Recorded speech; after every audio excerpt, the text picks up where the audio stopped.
രാജ്യതലസ്ഥാനമായ ഡൽഹിയിൽ ഇന്ന് കണ്ടത് കഴിഞ്ഞ കുറെ വർഷങ്ങൾക്കിടയിലെ ഏറ്റവും ശ്രദ്ധേയമായ യുവജന പ്രതിഷേധങ്ങളിൽ ഒന്നാണ്. സോനം വാങ്ചുക്കിന്റെ നിരാഹാര സമരവും കോക്രോച്ച് ജനതാ പാർട്ടി അഥവാ CJP സംഘടിപ്പിച്ച ചലോ പാർലമെന്റ് മാർച്ചും പോലീസുമുണ്ടായ ഏറ്റുമുട്ടലും ചേർന്ന് ഡൽഹി ഇന്ന് പ്രക്ഷുബ്ധമായി. ഒടുവിൽ സമര നേതാക്കളെ ചർച്ചയ്ക്ക് ക്ഷണിച്ചിരിക്കുകയാണ് കേന്ദ്ര സർക്കാർ. എന്താണ് ഡൽഹിയിൽ സംഭവിച്ചത്? പാർലമെന്റിന്റെ മൺസൂൺ സമ്മേളനം ആരംഭിച്ച ദിവസം തന്നെയാണ് CJP ചലോ പാർലമെന്റ് മാർച്ച് പ്രഖ്യാപിച്ചത്. ജന്തർ മന്ദറിൽ നിന്ന് പാർലമെന്റിലേക്ക് സമാധാനപരമായി മാർച്ച് നടത്തുമെന്നായിരുന്നു സംഘടനയുടെ പ്രഖ്യാപനം. എന്നാൽ പാർലമെന്റ് പരിസരത്ത് പ്രതിഷേധങ്ങൾക്ക് അനുമതിയില്ലെന്നും യാതൊരു അനുമതിയും സംഘടന നേടിയിട്ടില്ലെന്നും ഡൽഹി പോലീസ് നേരത്തെ തന്നെ വ്യക്തമാക്കിയിരുന്നു. സുരക്ഷാ കാരണങ്ങൾ ചൂണ്ടിക്കാട്ടി വലിയ പോലീസ് സന്നാഹമൊരുക്കി. രാവിലെ മുതൽ തന്നെ ആയിരക്കണക്കിന് വിദ്യാർത്ഥികളും യുവാക്കളും ജന്തർ മന്ദറിൽ എത്തിത്തുടങ്ങി. സോനം വാങ്ചുക്കിന് ഐക്യദാർഢ്യം പ്രഖ്യാപിച്ചുകൊണ്ട് രാജ്യത്തിന്റെ വിവിധ ഭാഗങ്ങളിൽ നിന്നുള്ള ആളുകളാണ് പ്രതിഷേധത്തിൽ പങ്കെടുത്തത്. പ്രതിഷേധക്കാർ കേന്ദ്ര വിദ്യാഭ്യാസ മന്ത്രി ധർമ്മേന്ദ്ര പ്രധാന്റെ രാജി ആവശ്യപ്പെട്ട് മുദ്രാവാക്യം മുഴക്കി.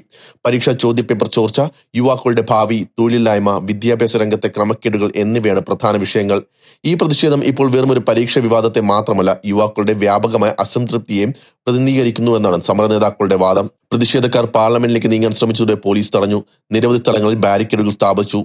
തുടർന്ന് പ്രതിഷേധക്കാർക്കും പോലീസിനിടയിലും സംഘർഷമുണ്ടായി. പോലീസ് പ്രതിഷേധക്കാരെ പിരിച്ചുവിടാൻ കണ്ണീർ വാതക ഷെല്ലുകൾ പ്രയോഗിച്ചുവെന്ന റിപ്പോർട്ടുകൾ.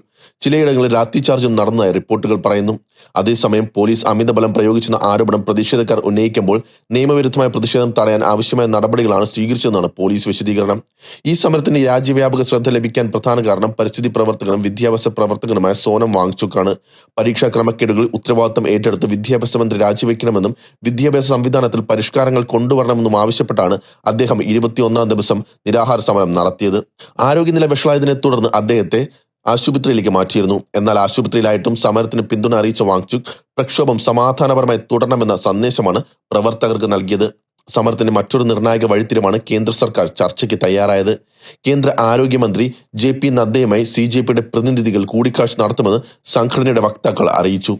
സമരക്കാരുമായി സർക്കാർ സംഭാഷണം ആരംഭിക്കാൻ തയ്യാറാണെന്ന് ഈ നീക്കത്തെ വിലയിരുത്തുന്നത്. അതേസമയം തങ്ങളുടെ ആവശ്യങ്ങളിൽ വ്യക്തമായി ഉറപ്പ് ലഭിക്കാതെ സമരം അവസാനിപ്പിക്കുന്ന നിലപാടിലാണ് പ്രതിഷേധക്കാർ.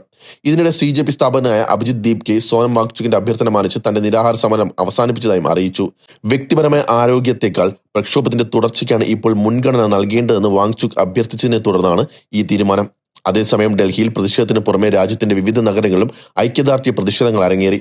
വിദ്യാർത്ഥികളും യുവജന സംഘടനകളും വിവിധ സാമൂഹിക സംഘടനകളും സമരത്തിന് പിന്തുണ പ്രഖ്യാപിച്ചിട്ടുണ്ട്.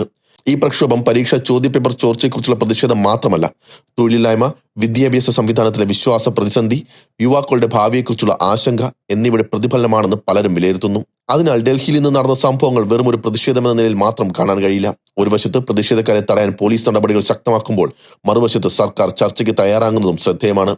ഈ ചർച്ചയിൽ എന്ത് തീരുമാനമാകും? സമരക്കാരുടെ ആവശ്യങ്ങൾ സർക്കാർ അംഗീകരിക്കുമോ, അതോ പ്രതിഷേധം കൂടുതൽ ശക്തമാകുമോ? ഇതാണ് ഇനി രാജ്യം ഉറ്റുനോക്കുന്നത്.